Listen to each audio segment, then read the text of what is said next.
Hey guys, what's going on? Druzy here, back again with another South Park Phone Destroy video, and just a ton of information to go over in this video. So we're not really gonna mess around. All right. So as you can see here, developer update. There is a Cheesy Poofs announcement. I did make a separate video about the Cheesy Poofs, all the information you should need about that. You can watch that video if you want more information on that. It is going to be a limited time event, and it will be happening later. But we need to talk about these balance changes, guys, because there are a crap ton. Red Links did not disappoint this time around, as far as there ain't 2 or 3 cards this time. There's a lot of stuff. So let's just get right to it. 4S Monkey right off the bat, getting an attack increase of 33%, health increase of 17, attack range decrease of minus 62.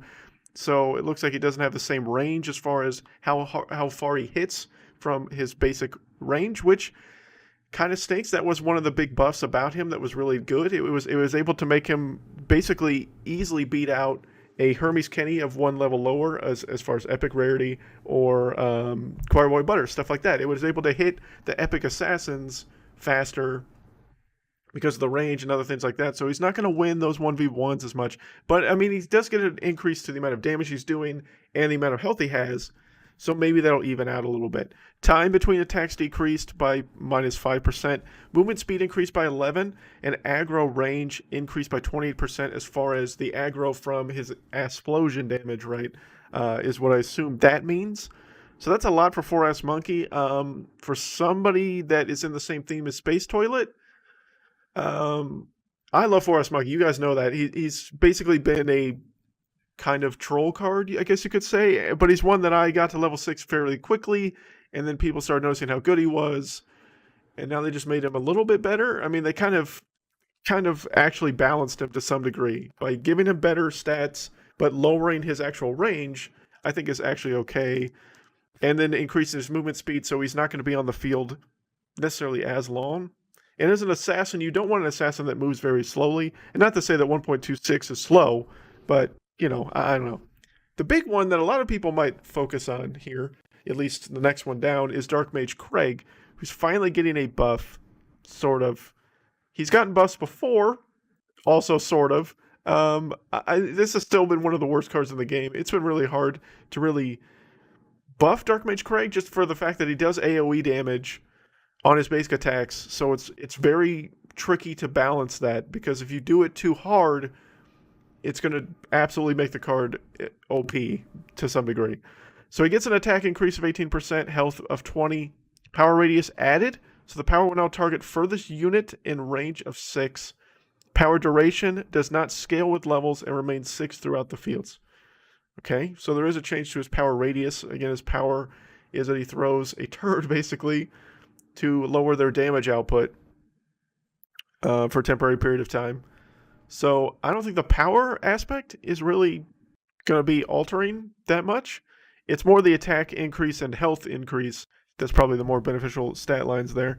Kyle the Drow is getting a huge buff to his attack, 150%. Interesting. Health increased by 10, power duration decreased, and charge duration decreased. So he'll get his charge back faster. His power duration will last 1 second less. His attack is astronomically changed, but he's a range card. It's still just 1 unit. And then his health is 10%. That's interesting.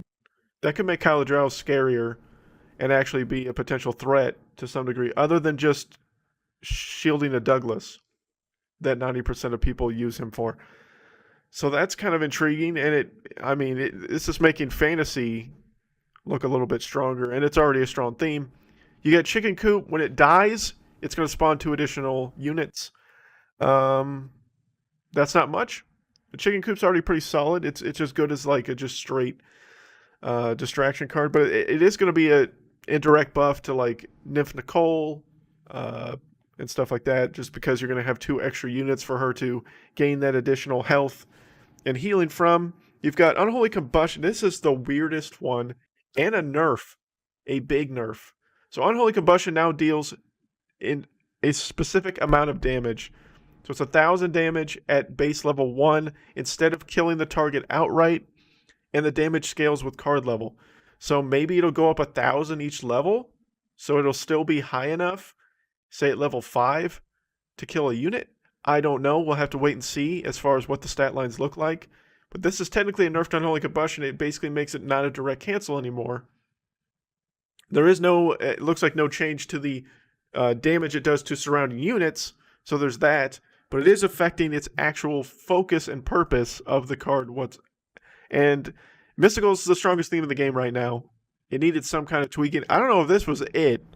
I think the next couple of ones were more what needed to be focused on. So, but this is an interesting one. I did not see this one coming really at all. Does that mean Transmogrify is going to be changed at some point and Cock Magic's going to be changed at some point? I have no idea. Maybe this is a sign of things to come, but who knows?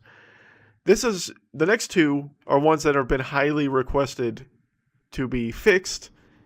Ink and Craig, of course. Health decreased by 49%. Attack increased by 100, though. So he's going to be hitting harder. Will survive a little bit less easily, right? No change whatsoever to his Warcry. It doesn't really need it. I think his Warcry is actually in a decent state right now. It's still annoying, but it's basically the main focus of his kit. So if you completely take away his Warcry and make it worthless, then Ink and Craig becomes worthless again, right? Dark Angel Red. This one is very strange. And reads very weirdly, so I don't know the full answer to this. If something changes, I will pin a comment in the comment section of this video. So her attack increase is up 29% from 42 to 54. Power range increase of 5%.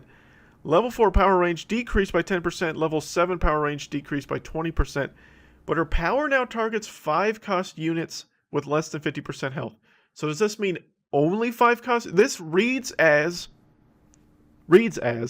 only 5 cost units now. So she will not bring back Medusa Baby. She would bring back Ink and Craig. He has 5 energy cost. She'd bring back most tanks. So that's really all I see here. Like, she'd bring back Slave. She'd bring back, like, Osimo, right? She would not bring back Zen Cartman. Zen Cartman has 3 energy cost. If this is how this reads, it does not mean how this is actual fact. Again, if I get different information, I will pin a comment about this. But this is pretty game altering to some degree. Yes, it still means that Ink and Dark Angel Red is still a thing. But it eliminates a lot of the potential cancer that she can bring back. So that's something to keep in mind. City Walk, guys, movement speed decreased by 27%. Just a little tweak to City Walk Guy. I think he's actually in a pretty decent spot right now. I think Fantasy, with a lot of the different swarm potential it has now, and then now you have an additional 2 extra, chickies can spawn out of the coop when it dies. That could just make it. That could be an indirect buff to him as well. This one's kind of weird with Deckhand Butters. His healing now ignores units at full health already, which is nice. I'm not gonna say that's a bad thing. Additionally, there will be 3 cards receiving bug fixes. I don't know what that means. That's a very vague thing there. Okay. Shieldmate and Wendy fixed shield VFX, sticking around if Wendy dies while shielded. Okay. Woodland Critters fix exploit where Woodland Critters could steal stats from an ally who is just about to get a shield without sacrifice. I have seen this bug. I have seen this reported. It's good that that's being fixed. And the Commander Hat finally fixed the targeting to only display the intended target. Fixed allies kicking the down target. They should now do more important things. Well worded there, Toller. And this is a huge buff to Commander Hat. This actually makes Commander Hat viable now. If when the unit is dead, that's it. Because that was the biggest issue with the Commander Hat situation, was that it would go all the way to the end of the target dying. All that stuff. And he will be fully released starting on the 11th, which is next week. So also, I know I didn't say this at the beginning, these balance changes do not take effect tomorrow. So normally, when the Legendary season resets, the balance changes kick in. This will not kick in until the following week. So next Tuesday, not this upcoming Tuesday. So it will not be until the 11th of May when these balance changes go live. I know I've saved to the end of the video to say this, but this is a lot of stuff, guys. This is a lot of changes, a lot of things here. I mean, it's basically, realistically, it's 9 card changes, and then some tweaking to some, other issues, I guess you could say. I would say Commander Hat, so maybe 10. There's basically 10 cards here being changed, which is a start.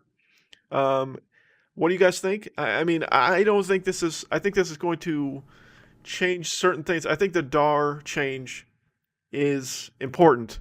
If it stays to where she only targets 5 energy cost units, that is a big change.